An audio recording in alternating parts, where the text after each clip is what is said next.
Ô peuple de France, peuple d'hommes libres, le temps est venu de rétablir cette vérité. L'Arien est le Prométhée de l'humanité, l'être divin ayant fait reculer les temps obscurs de la misère, des superstitions et de la bestialité. Les religions et les idéologies qui minimisent son génie outragent l'œuvre de Dieu. Car n'est-ce pas Dieu lui-même qui a initié l'Arianocène? N'a-t-il pas voulu la fin des temps préhistoriques? N'a-t-il pas voulu l'ère de l'art, de la justice et du progrès? Dieu vient de la racine indo-européenne div, qui signifie le rayonnement.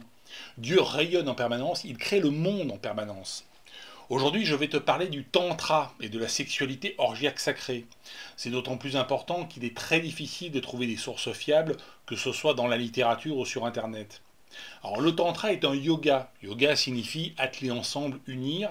Le yoga est une méditation qui peut se pratiquer assis, debout, en marchant, alors qui est une préférence chez les Ariens. Donc attention, le yoga que nous connaissons est une invention de Tirumalai Krishnamacharya qui date de 1924. Son but était de concurrencer la gymnastique suédoise qui était très à la mode à l'époque, dans les années 20. Donc le tantra est une méditation sexualisée, mais c'est aussi une sexualité collective sacrée. Il vient compléter et non se substituer à la sexualité au sein du mariage.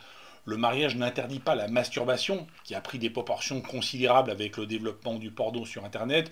Alors sans faire outre mesure de la morale, c'est vrai que personne n'est fier spécialement de regarder du porno, et personne ne souhaiterait que ses enfants ou que ses parents fassent du porno et regarder ce porno-là, bien évidemment, pour des questions de pudeur. Mais si effectivement j'ai de la pudeur et j'ai du respect pour mes parents, pour mes enfants, pourquoi je devrais avoir de l'impudeur et du mépris dans une certaine mesure pour les étrangers? Donc c'est la question qu'il faut se poser concernant le porno. Mais je reviendrai sur ces sujets parce que je pense que c'est un sujet intéressant. Donc le mariage interdit bien sûr la trahison, mais sans vouloir l'idéaliser, l'orgie tantrique est une façon de canaliser cette sexualité hors mariage.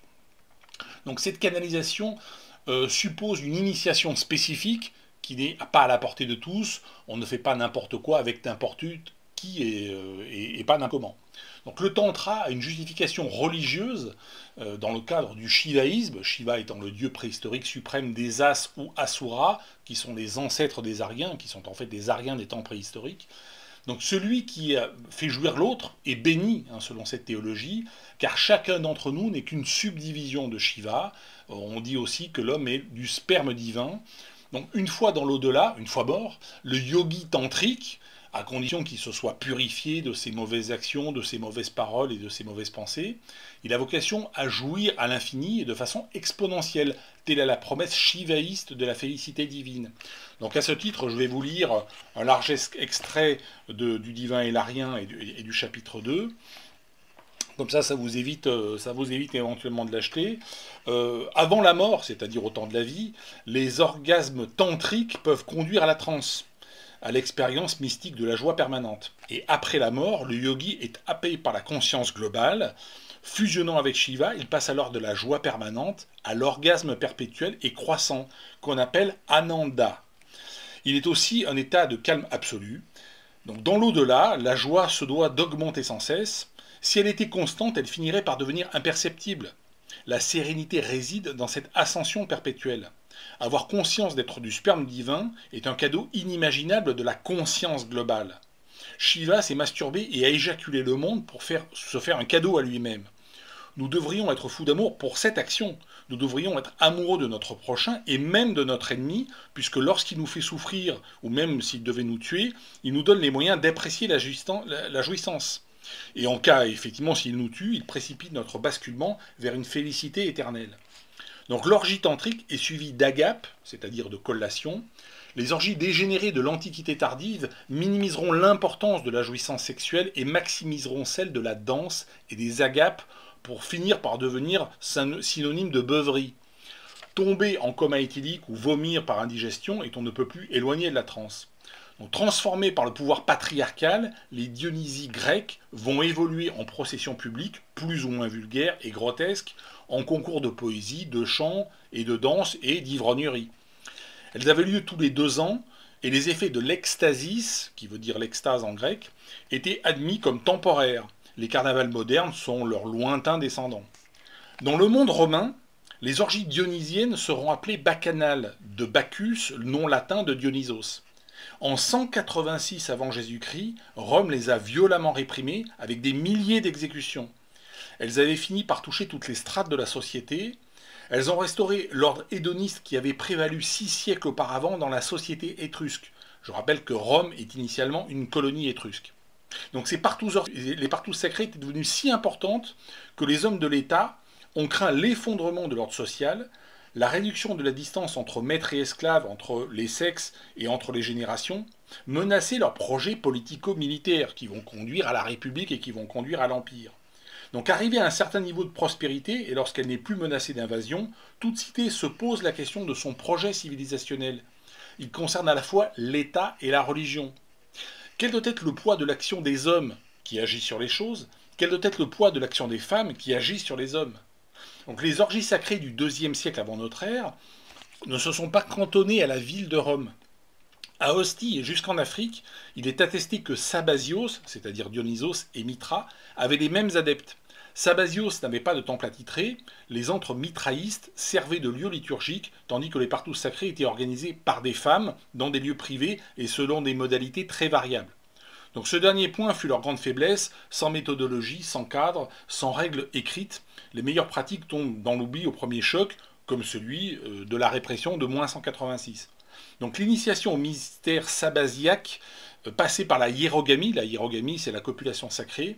Là je vais vous lire un passage de Clément d'Alexandrie dans Proptétique 2, 16-2, pour ceux qui veulent la référence. Donc Clément d'Alexandrie nous dit « Dans les mystères de Sabasios, le symbole enseigné aux initiés est le Dieu qui passe par le sein, c'est-à-dire par le sexe. » Le phénomène des orgies sacrées n'était pas seulement répandu dans tout l'espace méditerranéen, il a aussi duré des millénaires.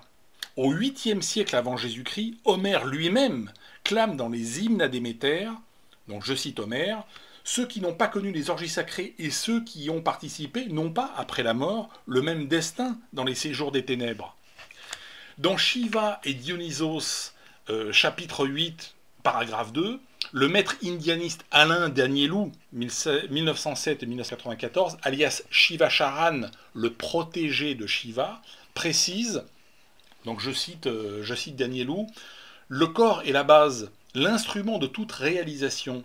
Il n'existe pas de vie, de pensée, de spiritualité indépendante d'un corps vivant.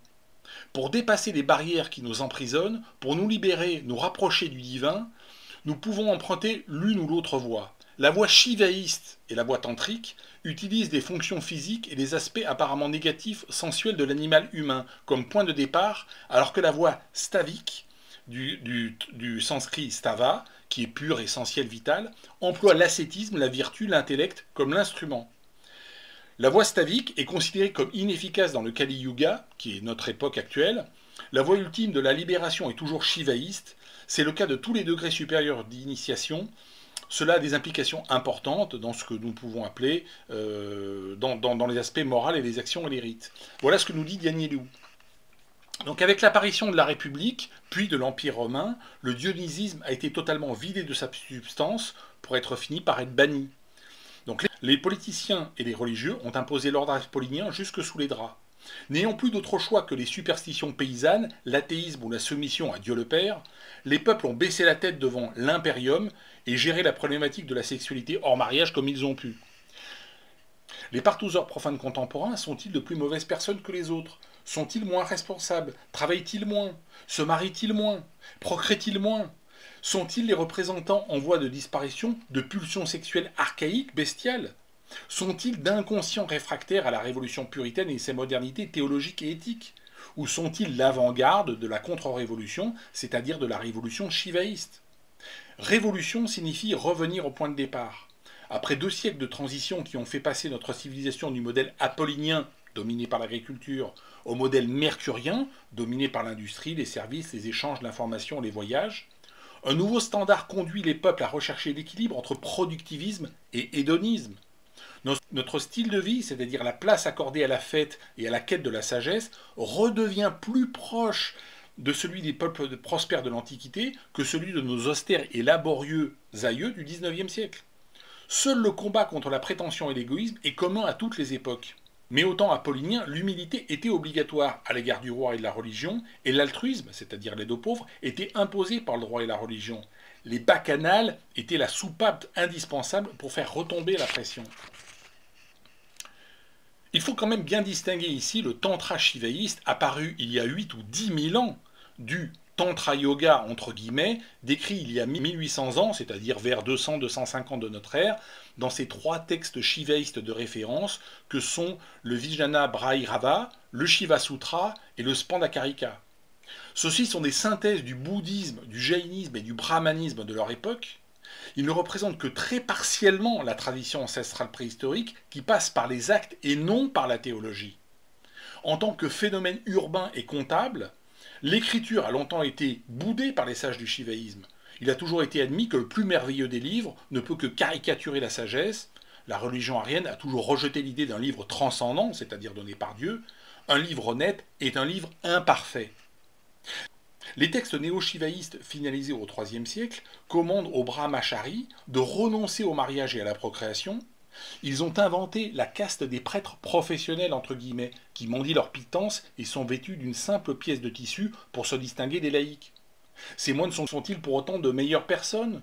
Le tantra yoga est poétique, chamanique, hermétique. Il se transmet que de maître à disciple dans la solitude, idéalement des montagnes himalayennes du Cachemire. Il implique de très longues et rigoureuses pratiques ascétiques. Parce qu'il fait l'apologie des rishis, c'est-à-dire les voyants des premiers âges, il a l'apparence de l'authenticité, mais il n'a jamais prouvé son efficacité à faire triompher l'humilité et l'altruisme. Que font les moines pour l'humanité? Héritiers dégénérés du shivaïsme, les yatis sont des ascètes vivants nus. Couverts de cendres, ils exécutent des danses érotiques et s'adonnent à l'ivresse pour atteindre la transe. Le shivaïsme indien contemporain est une branche concurrente du vishnouisme au sein de l'hindouisme. Il s'adresse à un large public avec des pratiques ascétiques. Son tantra n'est qu'ésotérique et philosophique, virtuel. Pour résumer, le yoga explore le microcosme, l'humain qui est dans l'humain. Le tantra explore l'amour, Shiva qui est dans l'humain. Et l'initiation psychédélique explore le macrocosme, l'humain qui est dans Shiva. Donc dans le prochain podcast, je vous parlerai bien sûr de l'initiation psychédélique. Merci à tous et je vous dis à bientôt.